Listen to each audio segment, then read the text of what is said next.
Hola mis amigos, Dios los bendiga de forma abundante su vida. Sea Él la gloria, esté la gloria de Él sobre su vida y la vida de todos sus familiares. En el nombre del Señor Jesús. A mí me gustaría compartir con ustedes una palabra que ayer, meditando, el Espíritu Santo habló claro, muy claro con respecto a nuestra vida, a nuestro día a día, nuestra conducta, nuestro hablar, a nuestra vida diaria, cotidiana, y que hace la diferencia en la vida de los que vencen, de la vida de aquellos que no vencen. Jesús dice así: sea pues vuestro hablar sí, sí, no, no. Porque lo que sobrepasa de esto procede del mal. ¿Qué es lo que nosotros entendemos con este pasaje? Bien, esta enseñanza preciosa de Jesús dice con respecto a nuestra palabra, a nuestro pensamiento. Tiene nuestra palabra, sale de nuestro pensamiento, de nuestro corazón. Entonces, lo que nosotros hablamos es justamente lo que está adentro de nosotros. Lo que usted habla es lo que usted tiene dentro. Entonces, cuando hablamos, mostramos lo que hay dentro de nosotros. Pero no solamente eso. Nuestra conducta, sobre todo, tiene mucho que ver con esa enseñanza, con lo que Jesús nos da. No hay como usted andar. No hay como que usted ande en este mundo entre las ondas del sí y del no. No hay como usted quede entre el sí y el no. O es sí o es no. Por eso Jesús dice: sea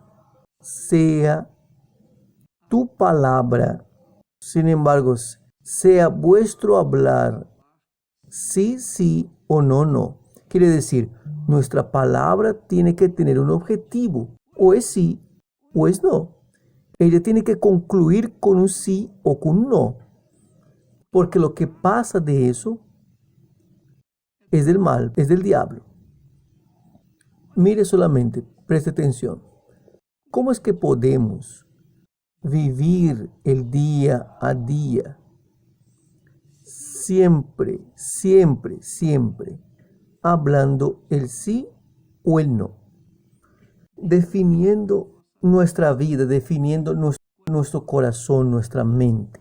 Definiendo nuestro procedimiento, nuestro comportamiento, sí y no. ¿Cómo es que nosotros podemos vivir dentro de este plan que el Señor enseñó para sus discípulos? Él dice así: sea, sin embargo, vuestro hablar.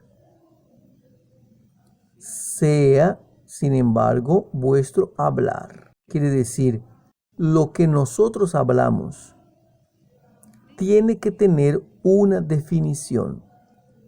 Tiene que ser determinada. Tiene que ser aquello sí o no. No podemos quedar entre dos pensamientos. No podemos quedar entre el sí y el no, porque eso es del mal.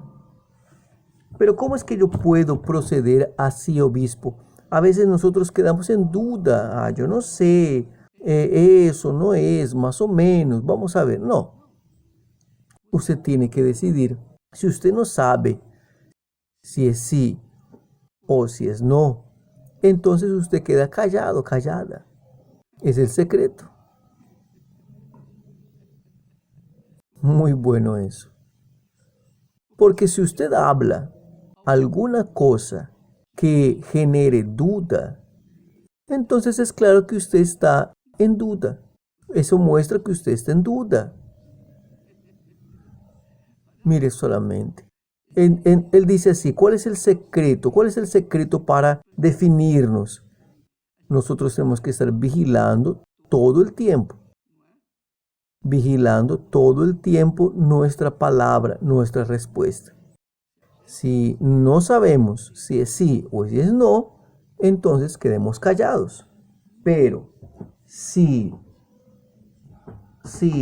nosotros hablamos, si nosotros pronunciamos el sí y deja entender que también puede ser el no, entonces muestra que hay una duda dentro de nosotros. Entonces Jesús dice así, vuestro hablar sea sí, sí, no, no. Porque lo que pasa de eso procede del mal. Quiere decir, nosotros cuando nosotros hablamos, nosotros determinamos, nosotros profetizamos. Entonces si usted confiesa una cosa que es un sí, entonces es aquello que usted confesó. Si usted confiesa aquello que es bueno, es aquello que usted confesó, porque usted determinó. Usted habló, es sí. En nombre de Jesús, yo seré bendecido. En nombre de Jesús, yo voy a recibir el Espíritu Santo. Usted no puede decir, yo estoy haciendo mi parte. Quiere decir, deja a entender que si Dios no hace la parte de él, usted va a quedar chupándose el dedo. Pero si usted tiene seguridad, si usted está seguro de que Dios va a hacer la parte de él, de que él va a hacer justamente aquello que él prometió que haría, entonces así será con usted. Es interesante porque eso muestra una fe inteligente. Quien cree no queda entre el sí y el no. Quien usa la fe con inteligencia no queda entre el sí ni el no, no gaguea. Ya está seguro de aquello, ya acabó. Si las personas les gusta, si las personas no les gusta, paciencia. Nosotros no podemos hablar sí o no al mismo tiempo para intentar agradar a griegos y troyanos. O agradamos a los griegos o a los troyanos. O nosotros agradamos a Dios o no agradamos a Dios. Entonces tenemos que agradar a Dios porque nosotros agradamos a Dios. Tenemos que tener una definición en nuestro comportamiento, en nuestra palabra. Por eso que es bueno, sería conveniente que la persona se excluya de en medio de los incrédulos. Aquellos amigos, aquellas personas, hasta parientes que están en aquella incredulidad, usted se mantenga más callado posible en esos momentos. Que usted hable, no perjudique a sí propio. Usted no sea perjudicado por su palabra, porque usted sabe, el incrédulo irrita. El incrédulo es como una cáscara de herida, así como hablamos el otro día, cáscara de herida. Entonces él quiere agarrarlo a usted en alguna falta, en alguna palabra, para torcer aquella palabra y llevarlo a usted a quedar confuso o en duda. Es eso lo que el objetivo del diablo. El diablo trabaja con la duda. Así como Dios trabaja con la fe, con la palabra de fe, el diablo trabaja con la palabra de duda. Usted ha visto ahí en Génesis que usted verifica que el diablo siempre está dando un consejo aparentemente bueno, pero él, en el consejo de él, por detrás del consejo que él da, el diablo carga una duda, él deja una duda. Puede confirmar eso en la novela. Toda vez que el diablo habla, usted preste atención, él lanza una duda. Y cuando la persona no está definida en sí mismo entre el sí y el no, ella termina aceptando aquella palabra, aquel consejo de duda, y ella termina maltratándose, ella termina destruyéndose, porque el justo vive por la fe, el justo no vive por la duda, el justo no vive por el miedo, el justo vive por la fe, por la certeza, por la convicción personal. No es por la certeza de los otros, no, es la certeza de él, la propia. Es así que la persona es justificada delante de Dios. Entonces, nosotros que vivimos en la fe, por la fe, de fe en fe, nosotros tenemos que estar siempre definidos entre sí o no. Si es sí, es sí. Si es no, es no. Pronto, acabó. Acabó. Es eso. Si usted, por acaso, usted dice sí y dio y salió mal, no hay problema con eso. Usted está obedeciendo la palabra de Dios. Al final va a salir bien.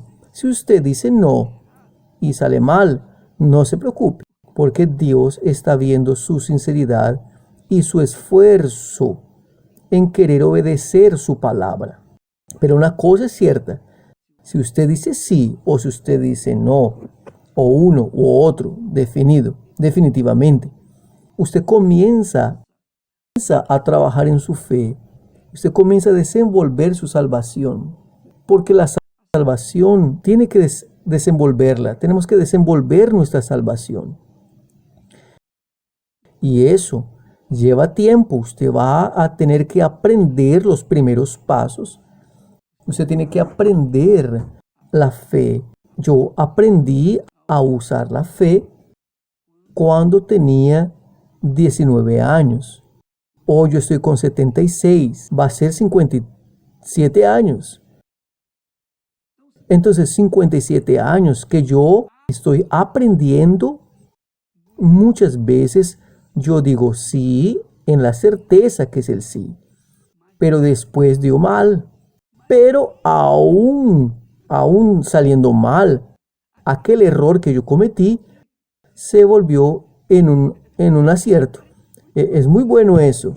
Y cuando yo digo no, y después, oiga, yo hablé que no, me perjudiqué, o por acaso perjudiqué a otros, aquel no trajo la justicia de Dios, hizo con que sucediera como a mí me gustaría que hubiera acontecido. Es así, es como el apóstol Pablo dice de eso. Él dice así, que y si preste atención, Pablo hace la pregunta, ¿y si nuestra injusticia promueve la justicia de Dios? Fue causa de la justicia de Dios. Ese es otro asunto, pero cabe aquí ese asunto. Por ejemplo, yo cometo una injusticia, pero aquella persona que fue injusticiada, ella fue injusticiada por mí, entonces Dios va a agarrar esa injusticia de la que ella fue víctima, que esa persona fue víctima, y va a volverla en justicia. Nosotros podemos ver eso en la propia Biblia, porque usted ve allá en el caso de Jacob y Esaú. Esaú era el primogénito por derecho y Jacob nació después. Entonces la bendición de la primogenitura, que significa la unción de Dios, la autoridad de Dios sobre Esaú, no vino porque Esaú había despreciado su primogenitura, pero Jacob ya había mentido, ya había engañado. Jacob engañó a su padre, aprovechó que él estaba viejo, que él estaba ya ciego, y juntamente con su madre, los dos planearon agarrar la bendición de la primogenitura. ¿Eso era justo? No, no era justo. Era una injusticia que los dos habían cometido.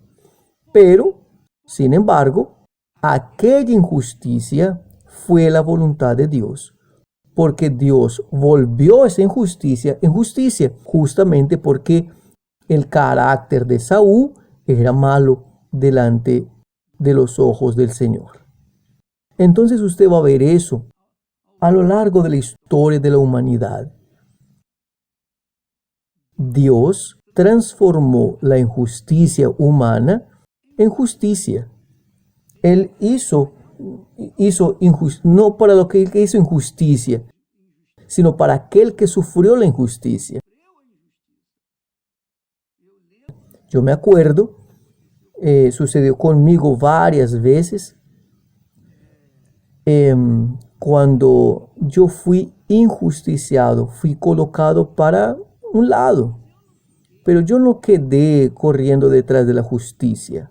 No, yo sabía que Dios era conmigo, eso era suficiente.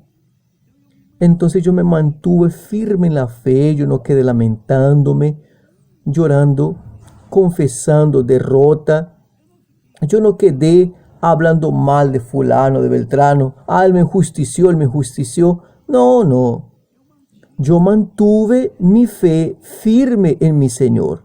Yo ni sabía de ese versículo que nosotros encontramos en Romanos, si no me engaño, cuando Pablo dice: y si nuestra injusticia fuera la causa de la justicia de Dios, entonces todas las injusticias recibí de mis hermanos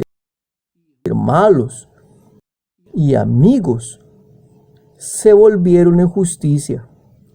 Todo aquello sumó a mi vida, porque Dios más tarde hizo justicia. Y yo estoy aquí, yo estoy haciendo 57 años que nosotros venimos luchando, quiere decir, participando de esas injusticias. Yo sé qué es eso. El pastor que es fiel, que es leal a Dios, que trabaja, que sirve a Dios, él no está sirviendo a la Iglesia Universal del Reino de Dios. Él no está sirviendo al hombre, al obispo Macedo. Él no está sirviendo al obispo que cuida de él. No, él está sirviendo al Señor Jesús. Si él se empeña en hacer lo mejor para Dios, el propio Dios va a defenderlo si por acaso él fuere injusticiado. ¿Comprendió? Y usted también, cuando usted sea injusticiado, injusticiada, no queda llorando en los brazos de nadie, no quede buscando consideración de los otros. No, aguante firme porque Dios va a honrarla, Dios va a honrarlo. Dios va a hacer justicia, usted va a ser exaltado, y aquella persona que hizo injusticia con usted va a quedar avergonzada porque él hizo injusticia o ella hizo injusticia con una persona que era marcada por Dios. Entonces nuestro comportamiento, nuestro carácter tiene que tener esa fe, ese tipo de fe. ¿Es fácil? No, obispo, no es fácil. Si fuese fácil, Jesús no hablaría que las puertas del cielo es apretada, es estrecha. Él no hablaría que son pocos los que se acercan. Él no hablaría que desde los días de Juan Bautista hasta ahora el reino de los cielos es tomado por esfuerzo en algunas traducciones, pero en la traducción original habla por violencia. Quiere decir, tenemos que violentarnos a nosotros mismos para que tomemos posesión del reino de Dios. Y una de las violencias que nosotros sufrimos son las injusticias. Injusticia, injusticias, injusticias. Por ejemplo, en Angola, nosotros estamos sufriendo injusticias horrorosas, absurdas, absurdas. Así, a ojo vivo, todo el mundo está viendo eso. Solo no ve el gobierno de Angola. Pero Dios es justicia. Él va a aprovechar todo aquello que el pueblo de Él está sufriendo y va a honrarlo, va a justificarlo, va a exaltarlo. Y los que hacen y cometen esa injusticia van a pagar, van a sufrir las consecuencias si ya no están sufriendo. Entonces, amiga y amigo, sin embargo, Jesús dice, sea vuestro hablar, sea vuestro confesar, vuestro pronunciar, sí, sí, no, no. Yo podría entender eso. Sea vuestro pensar, sí, sí, no, no. Sea vuestro procedimiento, vuestro comportamiento, sí, sí, no, no. Lo que pase de eso, dice él, es procedente del mal. ¿Está bien? Mañana hablaremos más al respecto de este asunto. Dios los bendiga a todos en el nombre de Jesús. Amén.